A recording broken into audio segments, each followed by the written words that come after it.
안녕하십니까. 한국기독교 사회발전협회가 주최하는 제39회 포럼 카이로스에 참석하신 여러분들을 진심으로 환영합니다. 또 온라인상에 참여하신 여러분들도 적극적으로 환영합니다. 오늘 사회를 보게 된 저는 연세대학교 명예교수 정종훈입니다. 기사발은 군사독재 정권 하에서 인권과 민주주의가 열악했던 시절에 독일교회를 비롯한 세계교회로부터 받았던 그 사랑의 연대와 지원에 감사하면서 빚진 자의 심정으로 창립된 단체라고 그렇게 생각하고 있습니다. 한때 한국교회는 인권운동, 민주화운동, 그리고 통일운동을 선도하면서 한국 사회에 크게 공헌했던 그런 이력이 있습니다. 그러나 지금은 세상으로부터 질타를 당하고 있는 현실입니다. 특히 지난 윤석열 정권을 노골적으로 지지하는 극우의 한 축을 주도했던 것이 한국교회의 부끄러운 모습입니다. 이러한 배경의 핵심적 요인은 한국교회의 반공주의에서 비롯되었다고 생각이 됩니다.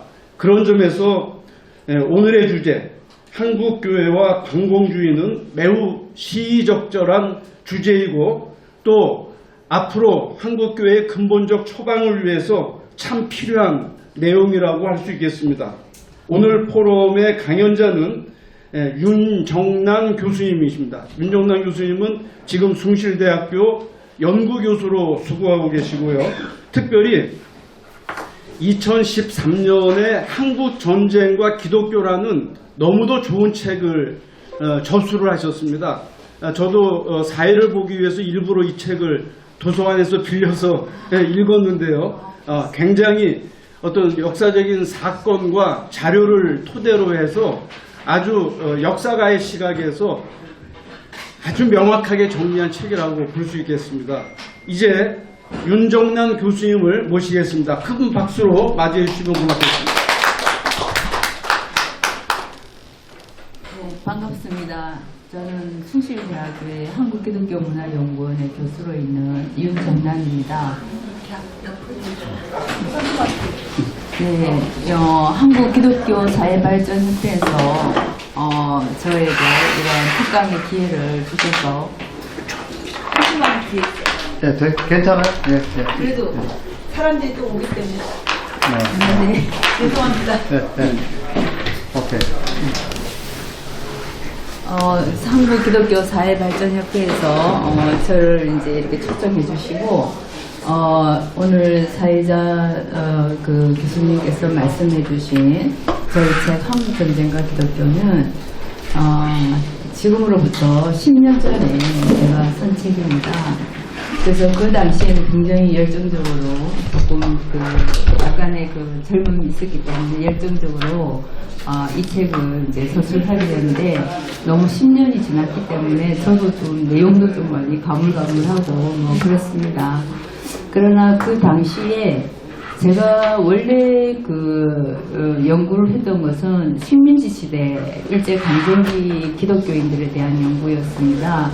그래서 제가 기독교인 당시에 제가 박사 과정에 있었을 때도 이 기독교인들에서 굉장히 어떤 이미지가 크게 좋지는 않았습니다. 그래서 제가 공부하는 연구들이 대부분 국가폭력이라든지 이런 연구들이 이제 역사학에 주로 연구가 되었기 때문에 이미지가 안 좋았고, 그렇지만은 제가 다시 일제 강점기 때에 기독교인들을 이제 어떻게 그런 어떤 정치적인 사회적인 활동을 했는지를 이제 쭉 보면서 민족운동에 굉장히 어떤 주도적으로 참여했다 이런 사실을 알게 되었고, 그럼에도 불구하고 그러면은 해방 이후에 1945년 8월 15일 이후에 그러면 이렇게 민족운동과 사회복음주의적인 어떤 그런 관점을 가진 기독교인들이 왜 그러면은 또 지탄을 받게 됐는지, 그리고 또 우리 역사학께서는 박정희의 경제적인 어떤 성공의 그런 역사적인 그런 어떤 지속성에 대해서는 식민지의 그 일본 제국주의의 역할이 굉장히 컸다. 이런 내용도 있었고, 그렇다면 한국인들은 과연 어디로 갔는가? 그러면은 강복 이후, 그러니까 1945년 8월 15일 이후부터 1960년 15년 동안 아무 이런 일도 일어나지 않았던가에 대해서 굉장히 공백기로 생각하고 또 궁금해하면서 이 문제는 제가 꼭 풀어내야 되겠다 이런 생각을 가지고 이 책을 서술을 하게 됐습니다. 그래서 이 책은 총 7장으로 이렇게 구성이 되어 있는데 주로 이제 서북 지역이라면은 평안도, 함경도, 황해도 예 계셨던 분들이 월남을 해서 그런 분들에 대해 그런 분들이 주로 기독교 민족주의 운동에 어떤 주도적으로 참여를 했고, 그리고 이분들이 내려와서 어떻게 그 역할을 했는지 그렇게 이제 추적을 하기 시작을 했습니다. 그래서 오늘 그러니까 지금 한국 교회에서 아까 자혜자 선생님께서도 말씀하신 바와 같이 작년에 그 비상기업령이 이제 내렸을 때 여기를 지지한 그런 어떤 눈에 띄는 세력이 기독교인들이었습니다. 그래서 사회적으로 굉장히 비판을 받고 어떤 좀 상식적으로 이해도 안 되는 저도 도저히 이해할 수 없는 그런 어떤 그 모습들을 보이고 있고 그래서 이런 부분들이 왜 그렇게 전개됐는지, 그래서 그 부분을 반공주의다 이렇게 말씀을 하시는 것 같아요. 왜냐하면 지금도 반공주의를 내세우고 있고 그렇기 때문에 그렇지만은 저는 이제 이 박정희 이후 그 부분은 아마 1989년 베를린 장벽이 무너지면서 냉전이 종식되고 그 이후에 또 과정이 어떻게 됐는지가 아마 좀 연구가 돼야 그 부분들이 명확하게 드러나지 않을까라고 생각합니다. 제가 오늘 여러분들에게 말씀드릴 것은 제 책 중에서 지금도 한국에서 작년에도 서북 청년회 이런 유사단체가 생겨나게 돼가지고 다시 우리가 해방 이후 그때 굉장히 악명을 끼쳤던 서북 청년회에 대한 그 부분을 기억을 소환하는 또 그런 과정도 있었습니다. 그래서 서북 청년회와 그다음에 서북 청년회와 그다음에 박정희와 어떤 월남 기독교인들 간의 그런 어떤 연대를 하게 되는 그런 상황들에 대해서 조금 반공주의 관점에서 말씀을 드리도록 하겠습니다. 그래서 제가 제 책에서 주로 이제 제 5장에 서북 청년회 출신들의 정치적 배제와 부활 이렇게 있고요. 서북 청년회에 대해서는 제가 이 연구를 하기 전까지는 주로 제주 사사함에서 서북 청년회의 아주 비인간적인 어떤 역할 이런 부분들만 많이 초점을 맞춰져 있었습니다. 그래서 그렇다면 이 서북 청년회가 그 이후에 어떻게 됐는지 그 부분에서 관심을 가지고 이제 추적을 하기 시작한 반공주의 입장에서 그 부분을 설명을 하고요. 그 다음에 우리가 한국전쟁 당시에 이 기독교인들은 공산주의를 굉장히 이 땅에서 사라져야 할 악마라고 생각을 했습니다. 그러면서 이런 어떤 처절한 전투 이런 것들을 굉장히 주장을 했고 전투적으로 반공주의 입장을 견지했는데 그것이 1950년대 후반 이후에 이것이 이제 그런 어떤 민주주의라는 어떤 반공주의에 기초한 민주주의를 주장을 하기 시작하고 이런 전투적 반공주의가 분열을 일으키게 됩니다. 그러면서 여기 계신 분들도 아시겠지만 60년대, 70년대에 승공이라는 체제 대결적인 그런 반공주의가 판을 치게 됩니다. 그래서 그런 과정들을 좀 설명을 해드리려고 하겠습니다. 아마 여러분들께서는 여기 계신 분들 보니까 굉장히 어떤 학문적으로 좀 뛰어나신 분들도 많이 계시고 많이 들어서 이 부분들 조금 어느 정도는 이해를 하고 계시리라고 생각합니다. 이 서북 청년회는 월남한 기독교인 청년들이 만들어진 어떤 단체인데 북한에서는 이제 반동분자로 몰렸지만은 남한에 내려와서는 애국자가 되는 그런 세력이라고 할 수가 있겠습니다. 이 서북 청년회는 1946년 11월 30일 날 이제 결성이 되었고 1948년 12월 19일 날 해체가 됩니다. 그래서 이 서북 청년에 대한 이미지는 백색 테러단, 역겨운 단체 이런 식으로 굉장히 악명이 높았고 그리고 작년에 이 서북 청년의 유사 단체가 만들어지면서 이런 또다시 이런 어떤 역겨운 시민들로부터 지탄을 받았던 그런 어떤 상황이 있었습니다. 이 결성이 된 것은 강사님 죄송한데요. 목소리가 너무 작아서 잘 안 들려요. 조금 크게 그 마이크가 좀 작은 거 아닌가? 잠깐만. 마이크가 좀 작은데. 아까 제대로 됐는데. 아니 무선 마이크 하나 어떤가? 조금 크게 말씀해. 가까이.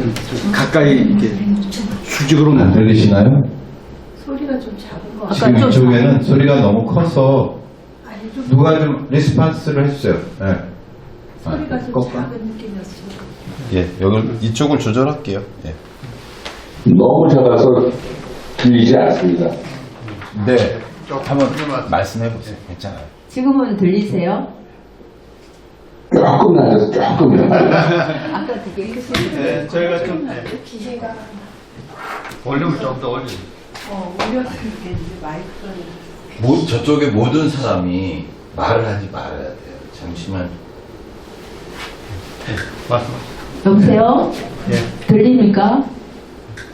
좀 아까보다 조금 낮았지만 지금도 굉장히 작네요. 다른 저희 우리 중 듣는 걸 보게 되면 이렇게 커 보이게 아니 그쪽에서 키워야 되겠지 그러면은 자기 모니터에 계속 하시죠. 그냥. 네네. 할 수 없으시는 수밖에 없겠어요. 춤 듣는 사람들이 다 음소거를 이렇게 해달라고 해야만이 나머지가 잘 들을 수 있습니다. 모르세요. 음소거해달라 듣는 분들. 지금 음성은 제가 여기서 할 수 있어요. 하셔야 네, 그냥 예. 신경 쓰지 마시고 하세요. 서북청년회가 결성된 것은 1946년 11월 YMCA 강당에서 이제 결성이 됐는데요.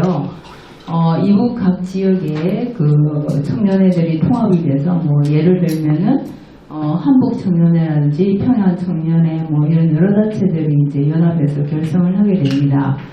그래서 이 결성하게 된 배경은 1946년 10월에 대구에서 대구 항쟁이 일어나게 되는데 여기서 이제 좌파가 주도하게 됐다라고 보고 이와 같이 이런 좌파들을 대응하기 위해서 우리들은 연합을 해서 여기 투쟁을 해야 되겠다 이런 생각이 많았고 그 다음에 그 당시에 국공내전, 중국에서는 국민혁명군과 그 다음에 중국 공산당끼리 내전이 일어났습니다.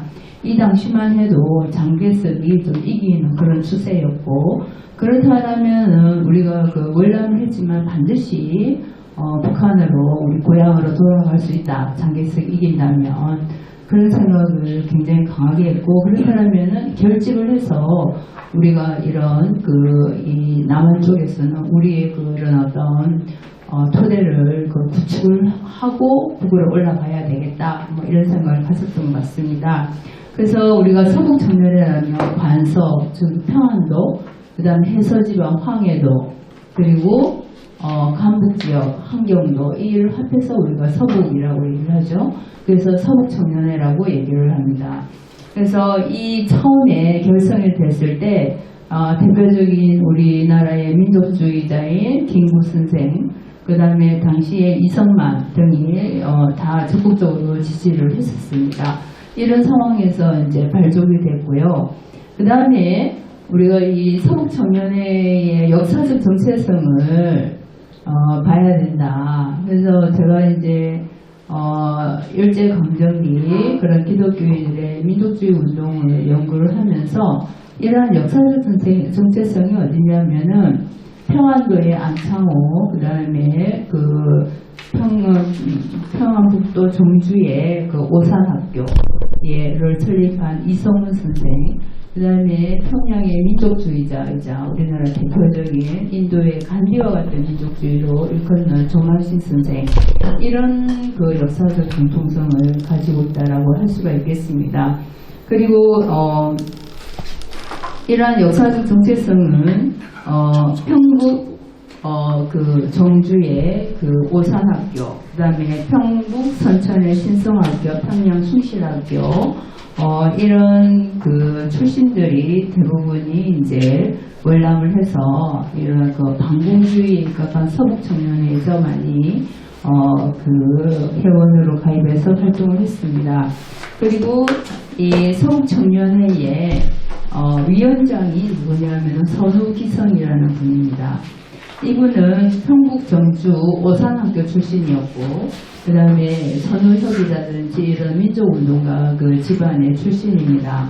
그리고 이제 그 1929년에 일어났던 광주 그 학생운동에 참여를 했고요. 그 당시에 이 경기 이남 지역 중심으로 이루어지던 그런 전개되던 광주 학생운동이 이북에서는 처음으로 선우기성에 의해서 주도가 됐고, 지금 현재 독립운동가 긍부훈장 유공자로서 애족장에 소원이 돼 계십니다.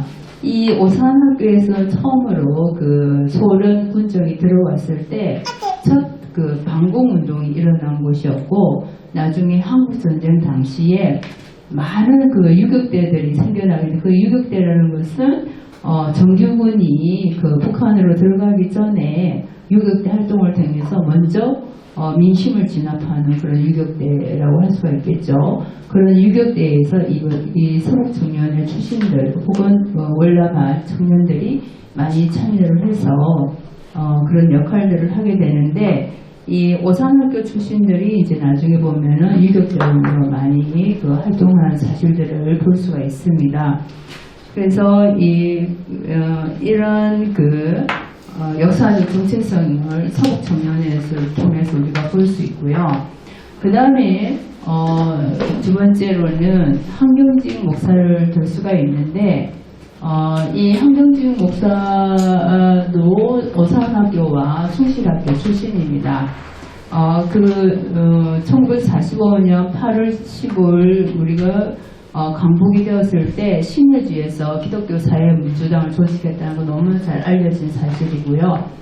그 다음에 그 당시에 기독교 사회민주당은 김구의 대한민국 임시정부를 지지하는 그런 어떤 정당이었습니다.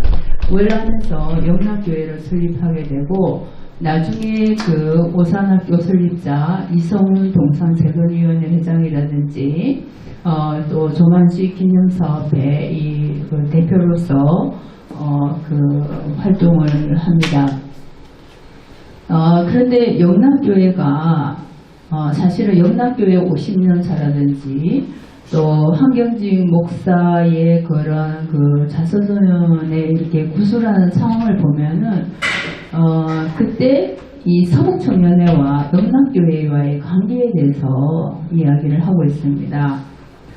그 내용이 그때 공산당이 많아서 지방도 혼란하지 않을까시오 뭐 이렇게 얘기하면서 그래서 그 우리 영락교회 청년들이 미움도 많이 사게 됐다 뭐 이런 그 이야기를 하고 있어요. 그런 내용이 있습니다.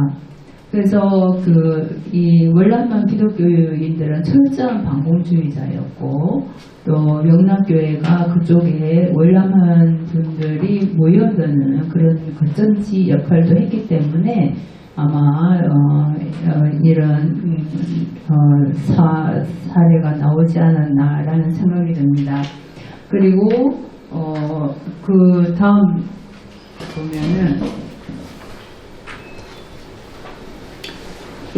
그 서울청년회에 인터넷에 보면은 항상 나오는 그 사진입니다.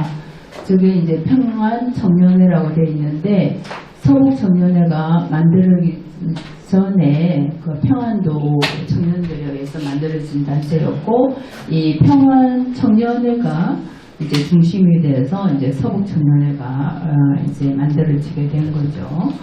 이 돈 한 푼 없이 월남한 사람들이 택한 생존 전략은 방공이었다 이렇게 돼 있지만은, 제가 이제 그 당시에 책을 쓰고 그리고 월남한 집안의 어떤 목사님을 만났을 때 그분이 얘기하는 것은 이 청년들이 남한으로 가서 그런 어떤 사회주의가 아닌 이런 민족주의적인 이런 부분들을 전파를 해야 되겠다. 뭐 이렇게 해서 내려온 경향도 있다. 이렇게 말씀을 하시더라고요. 그래서 어쨌든 서북청년회는 철저한 반공주의에 입각해서 남한에서 활동한 건 사실인 것 같습니다. 그 다음에 이어서 그 서북청년회의 활동을 보면은 세력 확대를 위한 지구 결성이나 또 대북 활동, 왜냐면은 이 북한 말씨를 쓰기 때문에 북한에 들어가기가 쉬웠던 거죠. 여러 가지 활동도 하기 쉬웠고, 그래서 미군 방첩대와 긴밀한 관계를 가지고 있었습니다. 그 다음에 자익소탕 활동이라든지, 또 당시에 가장 문제가 됐던 그 1946년 그 여름 이후로 전판사 사건이라고 이후로 남로당이 이제 미군청에 의해서 굉장히 공격을 받게 되면서 수면하로 들어가게 되는데요. 이런 어떤 그런 분위기에서 남로당 출신들이 푼으로 많이 그 신분을 접하기 위해서 들어가게 됩니다. 그래서 이 군과 또 학교 같은 경우에도 좌익 세력들이 많이 이제 주도를 하고 있었어요. 그리고 또 공장은 공장도 마찬가지였고, 인천에 그러니 이제 그런 곳을 들어가서 이제 좌익을 소탕하는 이런 활동을 했고, 또 지역에서도 월남한 청년들이 많다 보니까 지역에서도 계속 그 서울 본부에 이런 서북 청년의 회원들을 보내달라 이런 어떤 요청들도 많았습니다. 그래서 이렇게 그 전국적으로 혹은 군대, 학교, 공장 이런 곳으로 가서 이런 그 좌익들과 전투적인 활동을 했던 것이 서북청년회였고, 그래서 또한 우리가 지금 눈여겨볼 것이 뭐냐면, 당시에 국립서울대학교가 이제 설립이 되게 되는데, 경성대학을 비롯해서 11개인가 몇 개의 학교들이 연합이 되어가지고 미군정에서 서울대학교를 설립을 하게 되는, 신설을 하게 되는데, 여기에 대해서 당시 교수와 학생들이 굉장히 많이 반대를 하고, 그 다음에 총장을 외국인으로 둔다든지 이런 것도 있을 수 없다. 그렇게 하면서 많이 반대 운동을 하고, 그래서 이런 활동이 바로 좌파가 주도한 것이다. 이렇게 보면서 이 서북청년회 출신들이 학교로 많이 들어가게 되는 고등교육학교. 그래서 이들이 이제 멘붕으로 내려갔기 때문에 어느 학교를 졸업했는지 혹은 재학을 하고 있었는지 이러한 증명서가 전혀 없었다고 그래요. 그래서 이 문교부 장관가 찾아가가지고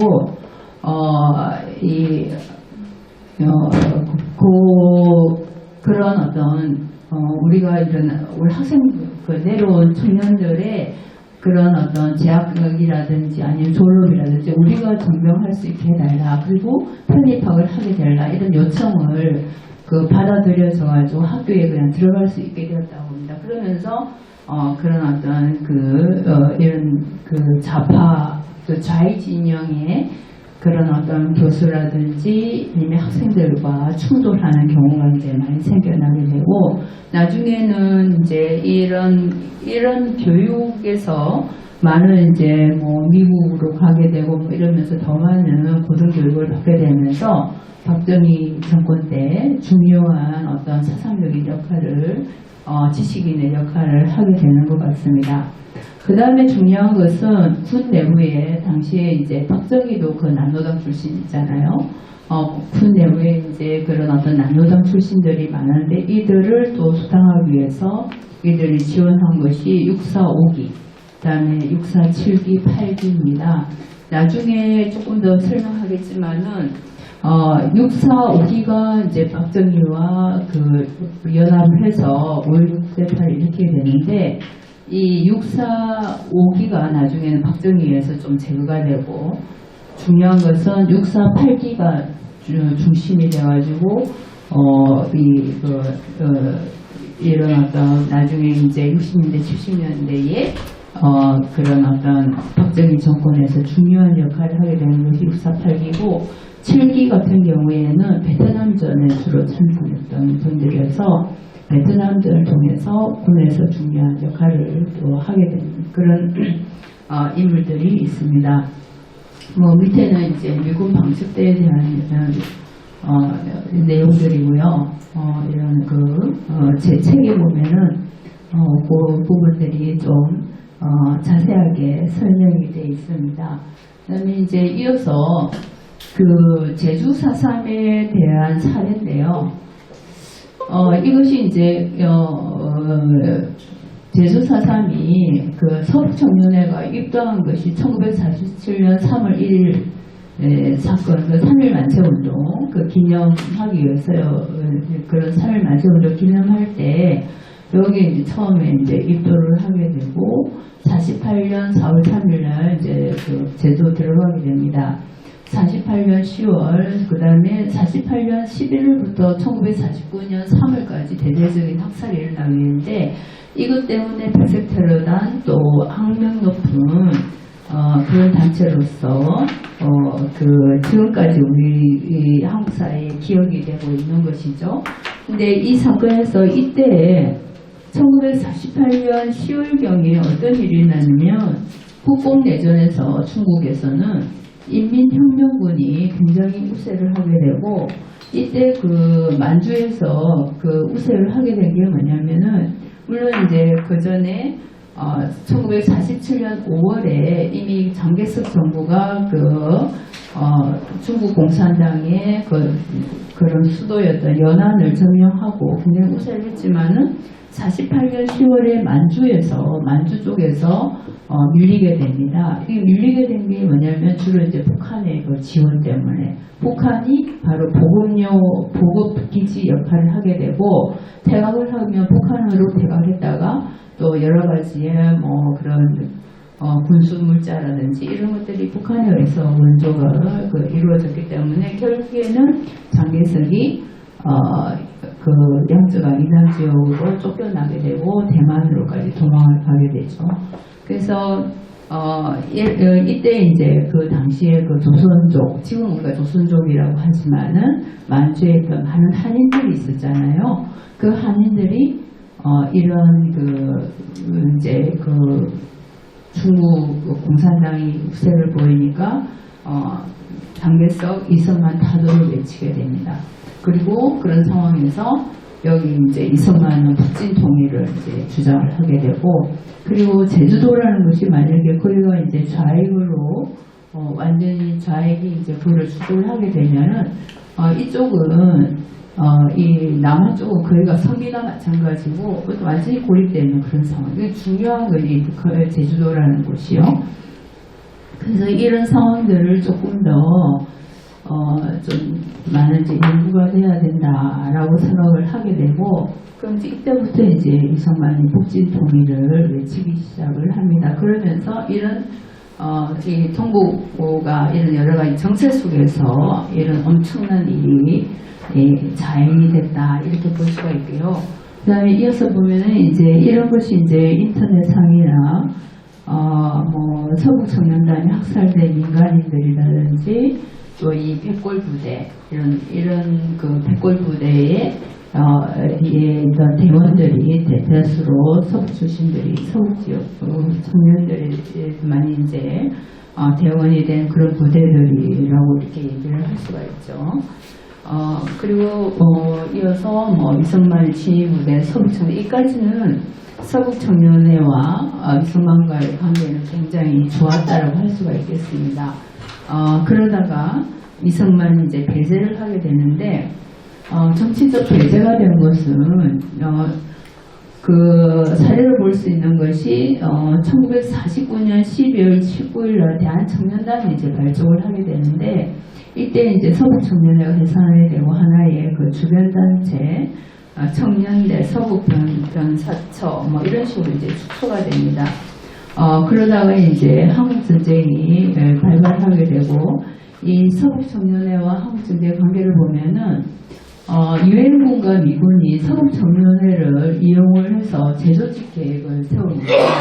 그러면서 이성만 같은 경우에는 그 미국 지역도 자기가 통치해야 된다고 생각했지만 유엔군 입장과 미국의 입장은 완전히 달랐던 것이죠. 이것은 유엔군의 관할로 생각을 했던 겁니다.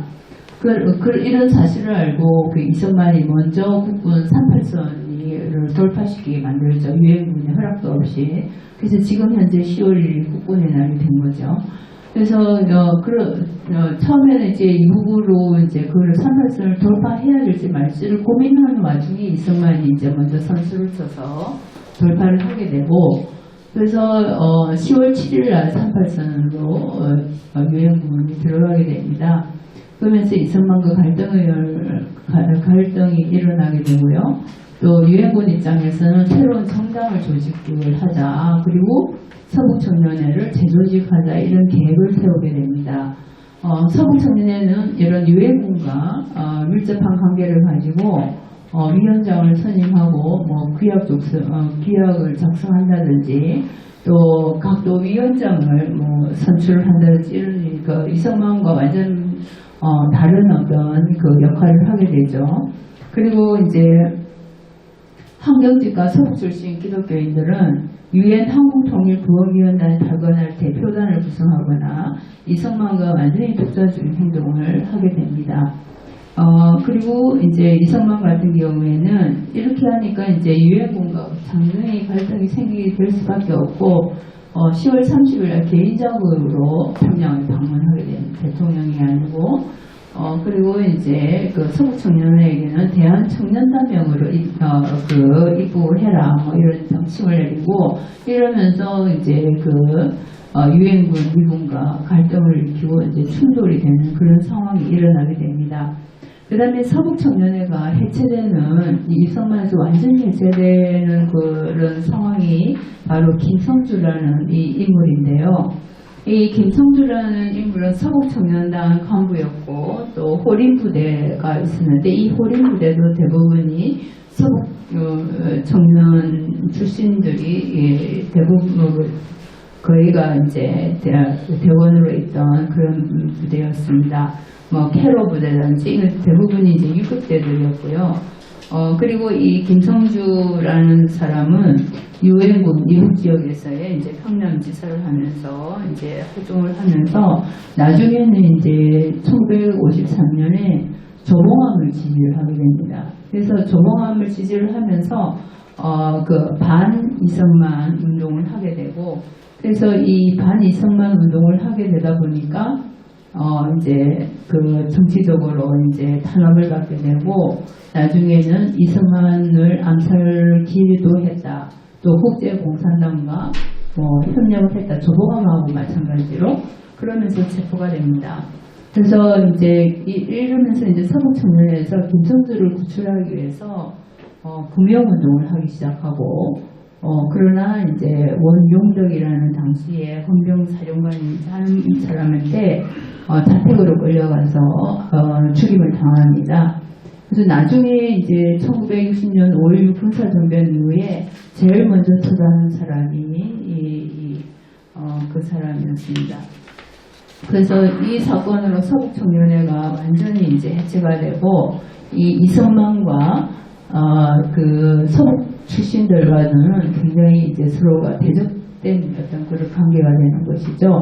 그래서 영락교회 교인이자 사상검사 또 국민보도연맹을 만들었던 오제도라는 이 사람이라든지 아니면 백낙준 연세대 초대 총장, 그 다음에 한경직, 또 그 다음에 이런 인물들이 이성만을 반대한 민주당 신파를 이제 구성하게 되고 또 당시에 그 장준하가 만들었던 또 백낙준과 장준하가 만들었던 사상계를 중심으로 해서 직결을 하게 됩니다. 그래서 이런 사건에서 서북청년회가 해체가 되고 박정희 정권에 이르면 서북청년회가 다시 부활이 된다. 저 이렇게 얘기를 했는데 이것이 박정희 정권 때의 그런 어떤 서북청년회가 나중에 1989년에 동아일보 기사에 어떤 기사가 나오면은 비행기를 타려면 TK 노스웨스트 유나이티드 에어라인을 타라 이런 기사가 나옵니다. 그래서 이 TK라는 것은 대구 경북이고 노스웨스트 유나이티드는 서북청년회 그 중심이다.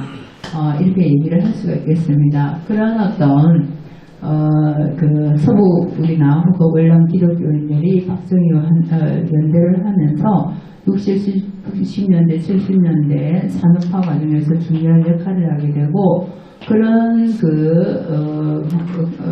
그런 걸로 해서 이제 힘이 굉장히 강해지고 이것이 노태우로 이어지고 그 이후까지 오늘날까지도 아마 사회적으로 영향을 끼치고 있을 수 있다. 왜냐면은 그 이명박 정권 때 고소영 정권이라고 그랬잖아요. 그때 그 고소영 할 때 소라는 것은 소방교회가 곽선희 목사 유격대 출신입니다. 예, 그래서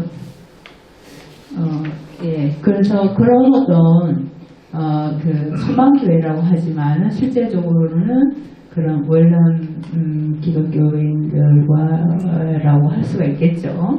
그래서 이것이 이제 다시 배제됐다가 부활하는 그런 상황입니다. 그리고 박정희와 그 서부 출신들이 연대를 할 수 있다는 것은 바로 이제 육사 5기, 8기, 또 8기가 이제 정군운동을 주도하면서 이승만에게 협력을 했던 그런 고위 관료들을 전부 다 처단하는 것이 정군운동입니다. 이 8기들은 8기들 그 다음에 또 정권의 브레인 사상계라든지 또 교회를 기반으로 한 한경지 또 청우회라고 서북 출신 서북청년회가 나중에 청우회로 다시 이게 설립이 되면서 이 선후 기성이 중심으로 청우회가 이제 만들어지게 되는데 이러한 것들이 이제 다시 서북청년회가 부활하게 되는 그런 어떤 상황이라고 할 수 있겠습니다. 그래서 이 6사 5기는 정변 주역을 한 것이 5기 8기였고 당시 5기가 지휘관이었습니다. 그래서 장도영이 굉장히 중심적인 역할을 했는데 박정희에 의해서 이제 배제가 돼버리죠. 그 다음에 이제 8기가 이것이 이 사람들이 나중에 중앙정보부가 만들어질 때 많은 8기생들이 이곳에 이제 배치가 됩니다. 중앙정보부도 우리 역사에서 굉장히 악명 높은 그런 정보 기관이라고 할 수가 있는데 어쨌든 8기가 중심이 되고 7기 같은 경우 베트남전 선전을 했던 전두환 그 다음에 노태우 이렇게 이제 베트남전을 통해서 굉장히 권력의 중심에 다가가게 되는 그리고 박정희 정권 때 그러니까 TK라고 하지만은 이 서북 출신들 좀 견제를 하기 위해서 하나회를 만들게 되는데 그 하나회에 전두환이나 이런 인물들이 이제 포함이 돼 있었죠. 그래서 이들은 베트남들을 통해서도 힘을 가지게 되고, 그러면서 TK와 서북과의 어떤 그런 연대, 이런 것이 이제 그 박정희 정권의 그런 어떤 특징이 아니었을까 이렇게 생각합니다. 그 다음에 박정희 정권의 브레인은 아까도 말씀드린 바와 같이 이 사상계나 그 다음에 기독교 사상에 그 서북주의인 다수를 참여를 하게 되는데, 이들이 이제 박정희를 이제 처음에는 지지하게 돼서 나중에는 좀 비판적으로 돌아섰지만은 어쨌든 이 박정희 정권의 브레인 역할을 하게 됩니다. 그 다음에 이제 한경주가 친미사절단, 그러니까 박정희가 군사 쿠데타나 남로당 출신이었기 때문에 미국에서는 굉장히 의심의 눈초리로 보고 있었죠. 그래서 이 한경직 목사, 김한란, 최두선, 동아일보 사장이었던 최두선, 이런 인물들이 친미사절단을 만들어서 미국에서 이제 그런 박정희를 지지하게 만드는 그런 역할을 했고요. 그 다음에 또 굉장히 재밌는 일이 한국전쟁 당시에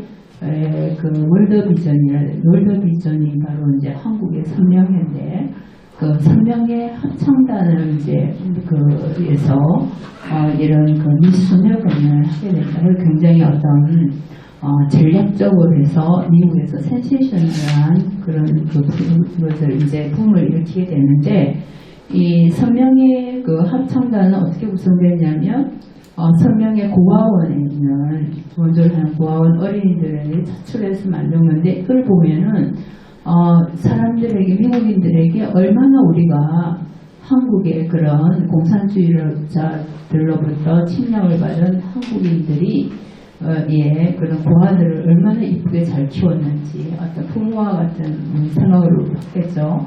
그래서 이게 한 1961년 10월 달에 이제 순회 공연을 떠나게 되는데, 그런 어떤 이 성공적인 그런 공연이 이루어졌을 때, 박정희가 케네디와 만나게 되는 11월 달에, 그게, 그런 어떤 당시의 분위기였습니다. 그래서 이런 기회에, 월남 기독교인들과 또 많은 이제 관련을 가지고 있었고, 그 다음에 이제 청우회는 바로 이게 이제 민족주의적인 그런 민족주의를 대성한 것이다. 이러면서 선우기성이 부원장이었지만은 청우회를 이제 만들어가지고 이 이제 방공청년 운동 기념비라든지, 그리고 이 박정희의 방공주의에 대해서 굉장히 어떤 일이 있을 때마다 지지하는 민간단체로서의 그런 역할을 하게 됩니다. 그래서 이것이 이제 서북청년회와의 이성만과 또 박정희 정권에서의 서북청년회가 어떻게 역사적으로 그런 전개가 됐는지를 이제 봤던 것이고요. 그 다음에 지금 시간이 제가 좀 많이 하셔야지. 10분 정도. 10분, 15분. 15분, 그 정도면 많아요. 한국전쟁과 전투적 반공주의도, 월남민 이제 결집을 하게 된 것이 영남교회를 중심으로 결집이 됐다, 그런 이제 이야기들이고요. 그 다음에 한국전쟁과 이제 에서 굉장히 어떤 선도적 활동을 했다, 이런 부분은 여러분들이 잘 알고 있으리라고 생각합니다. 세계 교회를 통해서 유엔의 적극적인 개입을 요구했다든지, 또 군종제도, 전쟁 보호사와 기독교 구국회, 또 기독교 의용대, 이런 것을 만들어서 정말 필사적으로 민간 전투를 했다라고 할 수가 있겠습니다. 그리고 이제 이 한국전쟁 당시만 해도 정용이다, 붉은 용, 사탄, 마귀, 이렇게, 마귀라는 말을 이제 쓰면서 반드시 이 땅에서, 이 지구상에서 사라져야 될 존재로 이렇게 규정을 하고 싸웠습니다. 그러면서, 그러나 1950년대 중반이 되면서 성공담론이 이제 일어나게 되는데, 이 1950년대부터 이제 소련이 제3세계로 이제 팽창을 하게 됩니다. 그래서 이제 그 소련이 이제 아시아 각국의 반공직력 일부 국가와들도 관계를 개선하고 대부분 이제 무력 원조를 하기 시작했다. 이런 어떤 소련이 이제 고립주의에서 벗어나서 이런 세계와 소통하게 되는 것이 1950년대 중후반의 그런 상황이었고, 북한이 또 전후 재건에 성공을 하게 됩니다. 그러면서 이 원조와 성공적인 인력 동원을 하게 되고, 그러면서 그런 한편에 2천만 원 이제 운영을 했죠. 그래서 미국 입장에서는 아무리 원조를 줘도 이 블랙홀과 같다. 그러면서 도저히 뭐 이런 어떤 또 이 미국과의 관계도 별로 안 좋았고, 그리고 이제 민심도 위반하기 시작했습니다. 국민방위군 사건이라든지 거창 양민학살 사건이 일어나면서 이런 그 위성만에 대한 어떤 비판적인 민심들, 그 여론들이 이제 만들어지게 되고, 그 뒤에 보면은 이시영, 부통령인 이시영이 이제 사임하는 그런 장면을 사진입니다. 그리고 이제 장면은 이 미국과의 외교 관계에서 이성만은 언제나 마찰만 일으키고 있으며 우리가 점차 국제사회에서 한국은 고립되어 가고 있다. 뭐 이렇게 이제 장면이 이제 얘기를 했고, 그러면서 천주교와 월남 기독교인들과도 이제 갈등을 일으키게 됩니다. 그러면서 천주교도 1959년 경향신문이 폐간이 되고 모두 이제 적으로 이제 돌리게 되는 거죠. 그래서 이런 상황에서 제 책에 보면은 기독공보라든지 한경지 목사님들이 우리가 이 반공이라는 것은 생활반공이 돼야 된다. 실제적인 반공. 그리고 참된 민주주의를 우리가 해야만이 우리가 이제 그 북한을 이겨낼 수 있다. 체제 대결에서 이겨야 된다. 전쟁이 아니라 이런 입장으로 가게 됩니다. 그러면서 어떤 그 1950년대 후반에 어떤 상황이 이루어지게 되냐면은 이제는 그 기독교인들의 맹목적인 그 신앙은 안 된다. 맹목적인 신앙을 비판하고 또 그 공산주의도 제대로 연구가 이루어져야 되고, 그 다음에 전문적인 신학적인 연구도 필요하다. 그리고 민주주의 가치를 교육해야 되는 그런 어떤 그 잡지가 발간되는데 바로 기독교 사상이 발간이 되고요. 그 다음에 당시에 50년대 보면은 기독교인들이 굉장히 이제 그 분열을 하게 되는데, 이렇게 해서는 우리가 체제 대결에서 이겨낼 수 없다. 기독교인들이 일치 단결해야 된다. 그러면서 에큐메니컬 운동도 뭐 활발하게 일어나게 됩니다. 그 다음에 이제 사회적 약자와의 그런 어떤 연대. 그 이제 1950년대 후반에 산업전도가 이제 시작되는 상황이 되고, 물론 거기에는 이런 아직은 우리가 경제적으로 성장을 안하기 때문에 공장이 많이 있거나 노동자가 많이 있는 것은 아니지만은 이때부터 산업전도가 시작이 되고, 그리고 이제 장로교, 예수교 장로교 같은 경우에는 주로 월남민이 많았던 영등포를 중심으로 해서 영등포 선교회가 산업선교회가 만들어지게 되고요. 그래서 이제 그렇게 이제 이어지게 됐다라고 할 수가 있겠습니다.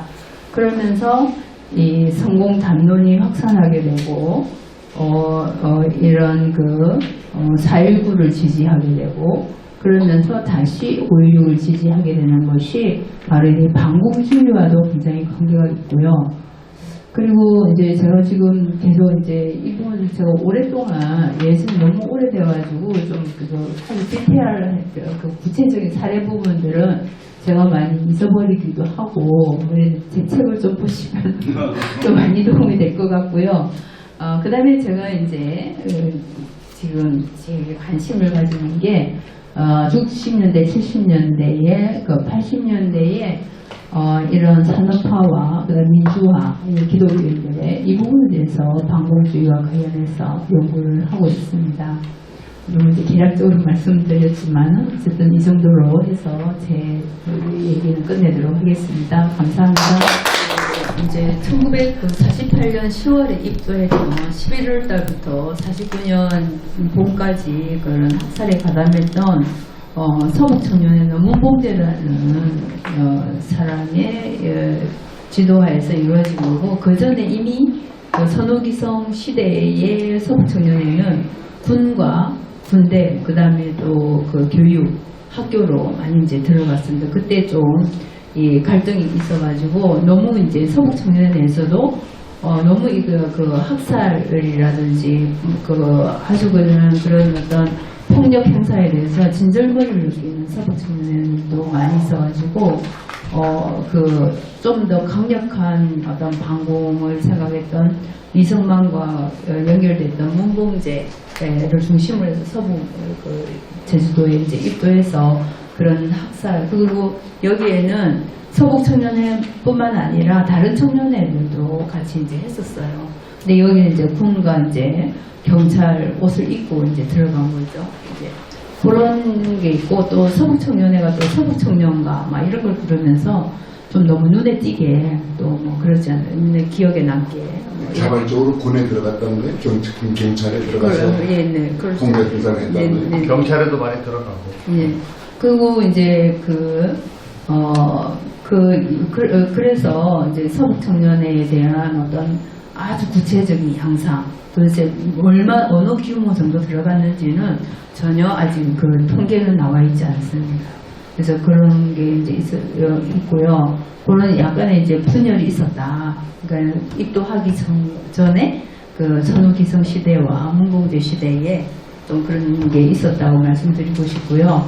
그 다음에 이제 두 번째 그 양면성에 대해서 말씀을 드리자면, 저는 이제 60년대, 70년대, 80년대에, 그 민주주의 운동이나 인권 운동, 이 부분이 반공주의와는 전혀 관련이 없다라고 생각했습니다. 그러나 이제 연구를 하면서 그 양쪽에 다 산업화, 박정희 정권하고도 관련이 있었고, 그 다음에 민주화 운동하고도 관련이 있었다. 이 반공주의가 승고, 체제 대결이라고 얘기를 하면서 오늘 한국 기독교 사회발전협회가 독일에서부터 그 이상열 교수님에 의해서 이제 지원을 받았잖아요. 그때 상당히 70년대부터 엄청난 지원을 받았습니다. 근데 70년대 WCC에서도 그 한국 세계교회 협의회도 이제 그 미국 쪽에서만 담당을 할 수 없으니까 독일 쪽에서도 이제 담당을 할 수 있게 독일의 힘이 이제 커지게 됐고, 그리고 그때부터 독일에서 많은 이제 원조를 하게 되고, 그것이 이제 카톨릭도 마찬가지, 카톨릭 뭐 농민운동이라든지 노동 쪽 이나 또 기독교 그 쪽도 마찬가지고요. 그리고 이런 게 있었는데, 이거는 제가 생각해 봤을 때 이 반공과 관련돼 있었다. 왜냐하면 그 동독하고 서독 간에 그런 어떤 서로가 그런 충돌이 있었고, 그것이 동독에서는 다른 제3세계에서 또 자기 세력을 키우고 있었고요. 서독도 마찬가지로 제3세계에 또 한국을 비롯한 여러 이제 타 그런 국가에 대해서 좀 더 많은 이제 영향력을 가지고 싶어 하고, 뭐 이런 것들이 이제 서로가 이제 연합이 미국과의 이제 서로가 그런 목적이 일치를 하면서 원조가 많이 됐고, 그 다음에 이제 70년대에 인권 정치도, 카트의 인권 정치, 인권 정치가 시작되잖아요. 그것이 바로 또 한국 교회의 인권 운동하고도 국제 인권 정치, 정치가 그냥 민간에서 먼저 얘기는 했지만은, 그것이 미국에서 이제 우리가 베트남전 이후로 굉장히 신망을 많이 잃었잖아요. 그렇게 하다 보니까 이제 인권에 대해서 인권 정치를 하자, 뭐 그렇게 목적적으로 이제 됐고, 그런 이제 교회도 인권 정치 70년대 그 베트남전 이후에 이제 인권이나 운동이나 이런 것으로 좀 나아갔던 거고, 저는 보니까 그 냉정이 종식된 1989년에 우리가 반공주의가 죄다, NCCK가 그런 거 고백을 하기 이전까지는 대부분이 반공이라는 그 테두리에서 벗어날 수 없었다라고 저는 생각을 합니다. 그래서 그것이 역사적으로 악이다, 또 선이다, 이렇게 얘기는 할 수 없었던 것 같아요. 그러니까 시대적인 흐름 속에서 굉장히 그런 어떤 한국 사회나 정치가 굉장히 아픈 역사가 있었고, 누구나가 그 괴로운 그 시대를 건너왔던 것 같습니다. 그래서 양면성이라 좀 같이 이제 연결될 수 있는 그런 부분들이 있다고 생각이 들고요. 그 다음에 영락교회 같은 경우는 자체적으로도 그 제주도에서의 그런 사건이 일어났을 때 그런 것을 찾기 위해서 노력을 좀 많이 했던 것 같아요. 찾지를 못했던 것 같습니다. 조사가 좀 제대로 안 돼 있고, 그렇지만은 그 영락교회에서 어쨌든 그 서북청년회가 사무실로 사용했다. 또 그 근처에 조만시키는 사업에도 그 근처에 있었거든요. 그래서 거기서 이제 사용을 한 걸로 제가 이제 지금 기억이 되는데, 어쨌든 그렇지만은 그 당시로서는 월남민들 입장에서는 그럴 수밖에 없지 않았을까. 세계사가 이제 그런 식으로 흘러가고 있다 보니까 그랬던 것 같고요. 그 다음에 이제 그 이성열 목사님 말씀하신 기독교 실업회 거기 보면은 저도 그 관심을 가지고 연구를 하려다가 이제 다른 이제 교수님이 하신다고 그래가지고 기다리고 있는데 이제 연구가 안 됐는데 그 이제 경상도 그 실업회 회장이 기독교인이지만은 저쪽 태계 쪽이더라고요. 그래서 그런 부분들이 어떻게 연결되는지 잘 모르겠고 말씀하신 대로 아마 그런 연결들이 있지 않을까라고 생각이 들고, 그 다음에 지금 현재 개장 저희가 걱정해야 되는 부분이 그런 어떤 그 거부의 발현에 있어서 굉장히 비상식적이고 도대체 이해할 수 없는 일들을 자꾸 하고, 그런 것들이 왜 우리 한국 사회에 자꾸 이렇게 눈에 띄게 자꾸 행동을 보이고 이렇게 하는, 그러면서 지금 현재 많은 사람들이 기독교에 대해서 굉장히 야만적이고 상종할 수 없는 그런 세력으로 이제 보게 됐단 말이죠. 그런 부분들은 저는 이 80년대 말고도 90년대, 2000년대 이후에 그 상황이 어떻게 전개됐는지, 그리고 그것이 갈 수밖에 없었던 것이 아까 이성열 목사님 말씀처럼 그 기독교인들 중에서 그런 장로들 힘을 가진 분들이 여전히 반공이라는 부분에서 테두리에서 벗어나지 못하기 때문에 그것을 강력하게 비판할 수 있는 그런 것들이 없지 않을까 라고 생각합니다. 부족합니다.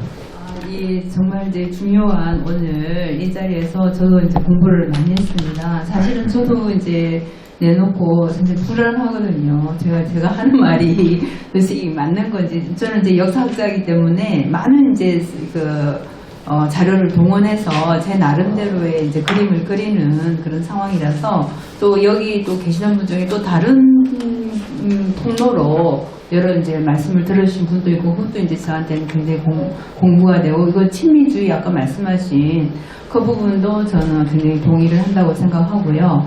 그 다음에 이제 제가 이걸 쓴 거는 이제 아까 우리 사회자 선생님 교수님께서 말씀하신 바와 같이 좀 분리해서 봐야 되는 그런 측면도 있고, 제가 이걸 쓴 건 뭐냐면, 저는 분명히 일제강점기 기독교인들이 민족운동에서 굉장히 주도적인 역할을 했는데 그 이유가 어떻게 됐는지, 그리고 굉장히 저희 역사학에서는 이 부분에 대해서 굉장히 어떤 비판적입니다. 기독교인들의 역할에 대해서. 그렇지만 분명히 역사적인 그 실존이 있는 거고, 그렇다면은 우리가 이런 어떤 월남 기독교인들은 무조건 반공이다 해서 그냥 이렇게 무시를 하는 게 아니라, 실질적으로 역사적으로 어떻게 그런 어떤 징검다리를 건너가면서 뭔가를 했는지, 이 부분들을 좀 같이 먼저 북한하고 얘기하기 전에 내부적으로 좀 더 서로를 알아야 되는 거 아닌가, 이런 입장에서 선 측면도 많이 있어요. 물론 저도 몰라서 이렇게 서술한 측면도 있고요. 그래서 하다 보니까 정말 굉장히 서로가 서로 힘든 그런 역사를 왔었던 거고, 그런 이 한국 전쟁 당시에 저는 단순히 그냥 뭐 남북한이 전쟁을 했다 이 정도만 생각을 했는데, 알고 봤더니 여기에는 그런 북한에서 내려오신 분들이 엄청나게 목숨을 걸고 싸웠던 것들이 있었던 거죠. 그러니까 그런 것들을 보면서 한국 사회가 어떻게 해서 이런 현상 오늘날까지 오게 됐는지를 좀 더 규명하기 위한 그런 어떤 기초 안내 뭐 이 정도의 수준에서 제가 썼습니다. 네, 감사합니다.